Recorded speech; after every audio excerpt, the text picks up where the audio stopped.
What if existence itself is a riddle? What if the world we perceive, the reality we inhabit, is but one facet of a far more complex, far more intriguing cosmos? The nature of existence, the fabric of reality, these are questions that have long intrigued philosophers, scientists, and thinkers alike.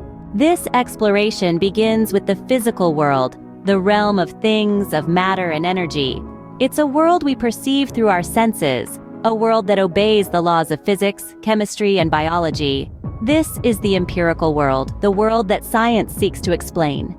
It's a world of objects, of particles and waves, of atoms and molecules, of stars and galaxies. But is this all there is to existence? Is there not perhaps another realm of existence, a realm not of things but of actions, not of objects but of subjects? This is the realm of ethics, of intentions and decisions, of values and principles. It's a world that exists not outside us, but within us. It's a world that isn't governed by the laws of physics or chemistry, but by the laws of thought and consciousness, of mind and soul.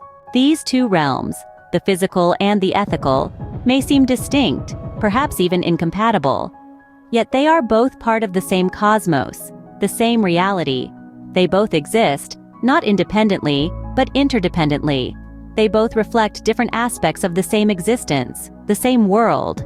Religions, as expressions of the dynamic interplay between the conscious and the unconscious, address this duality. They touch upon the soul, while science grapples with the physical world. The question of how one should act in the world, however, finds its answer in the realm of Geisteswissenschaft, a discipline that explores the human mind and culture, a discipline often translated as humanities. The challenge for humanity lies in comprehending these two realms in their entirety and in their interdependence. It requires recognizing the rightful place of both science and religion, each within its own domain.